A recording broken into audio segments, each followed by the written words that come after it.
Tim Hopkins here, Director of Player Relations and Development for Legacy Football. This is probably one of the funnest interviews I'll have. My main guy, John Brockman, who's, we've been coaching together how long? 2, 3, 6, 7 years. 7 years. 7 years. 7 years. And in that time, we've evolved to be champions. Yep.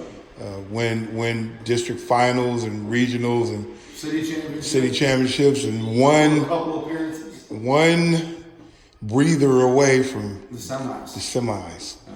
So you've been working with Legacy for about 3-4 years now. Yeah. So I take a year off. So this would be technically is year 3 technically, but 4 years. But you've been involved with Legacy 4 years. I was working with Legacy. And you've, as we all have 5 different job descriptions around here at Legacy. Yeah, I'm the right now I'm the Legacy white defensive coordinator, and then I'm the Legacy linebacker coach.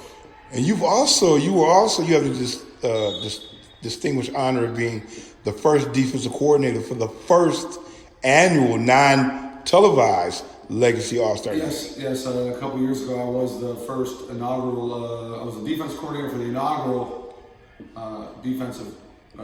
Legacy All-Star Game, and we won that game 13-6. And now since then, we've evolved to televising that game. Yes. For 2 years now. I noticed that you have a nice little blue and Green Bay Packer gold. You're talking about the Panther. You're talking about that. The Panther. The Panthers. You know about the Panthers? The REDFORD U. The REDFORD U. The U. Panthers. Talk about how you got into coaching. Actually, you have an interesting story. Where did you go to high school? I went to high school briefly at West Bloomfield. Then I went to Laker Academy, which is an alternative school. And from Laker Academy, you went to? I graduated from there. And then? I went to the United States Marine Corps.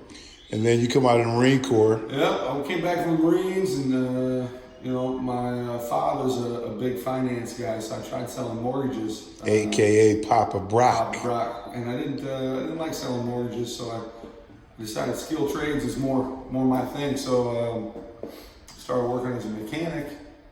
I did that for about 5-6 years, and then started working in a company called Roush Industries doing prototype development. And I've been there for 10 years, and now I'm 10 years later. I started out as a prototype technician. 10 years later, I'm a department supervisor.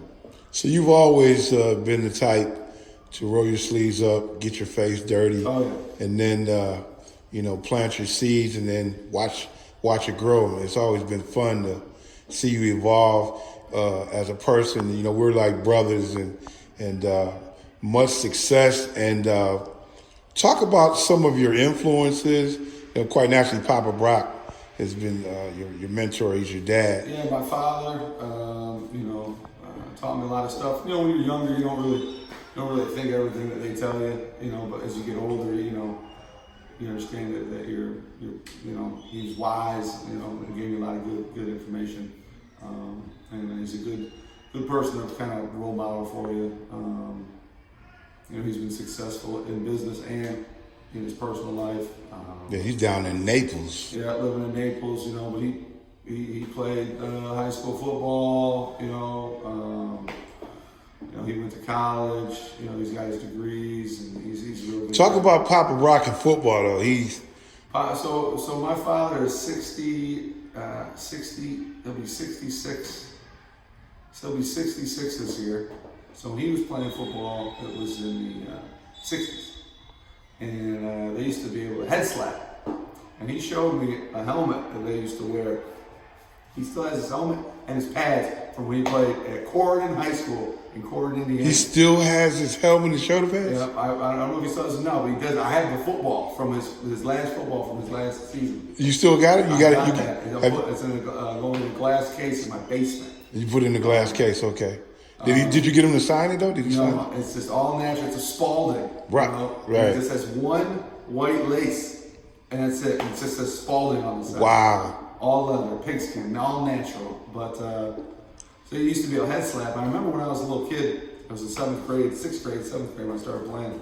He took me out in the backyard and he showed me how to get a 3-point stance and a 4-point stance. Right. He told me to put my hands up, and then he had a couple sayings, you know, like the low man wins, and you gotta have the eye of the tiger. Right.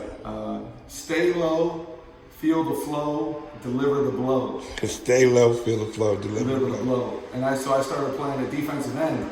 And by the time I got to high school, right, they say that my leverage was so low because I listened to my dad, stay low, feel the flow, and deliver the blow. Right. And they moved me to linebacker, and I ended up getting like 18 to 25 tackles a game. And the only reason is I would just stay. I would low man win. I would play with leverage because right. I was weighing 207 pounds. So you had to play. I would stay low. And I would go with the flow, so I would read, you know, I wouldn't even necessarily read the gaps. Right. I would read the line. Right. And I would feel the flow, and I would just fit my gap. And 9 times out of 10, running back, you're right there. So what got you into coaching? Well, when I got back from the Marines, you know, I had some idle time on my hands. I was working, and, you know, I said, I need to do something, man. I was working for a few years, and I tried the semi-pro thing. My buddy Charles Langford, who, you know, I'm through my football life, you know, half of the people I've coached with all know him, but he plays 7-on-7 with Ian Eiler, our head coach. Correct. You know, he had me come out for the Detroit Diesel. Semi-pro. Yeah, I played with them. I didn't really like it too much, and then I tried playing again for the Lightning, and I just didn't like it, and so I decided to start coaching. So I wanted to get back in football and get back, you know. And then I've been liking it so much, I'm really taking it serious, you know. One, I like working with like other adults, and I like giving back to the community and helping kids, especially at-risk kids, you know. That's why I coached. One of the reasons why I wanted to coach in the PSL and in charter schools, not just in the suburbs. Yeah, you coached. You've been in suburban, public school league, charter schools, and now back out in the suburbs.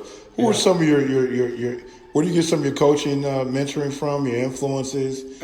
Well, you know, I only coached him for a couple years, and then he actually fired me technically, or I fired myself. But Eric Stiegel, I learned a lot about how to be a coach just from him. That was at Taylor Truman.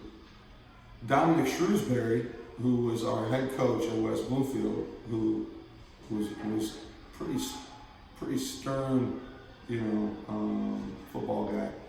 He played at Olivet, and he was a teacher, and he was our head coach. Mm-hmm. So I really respect Dominic. He's a really good guy. I call him Coach Shrews. Mm-hmm. You know, I started getting hooked on the 4-2-5 from this guy named Marcus Hicks, who's now coaching at Bowling Green. He was at Taylor Truman, and statistically speaking, I think it was like the top 15 defenses in the state or something that year. He went to Concordia, then to North Texas, and now he's at Bowling Green.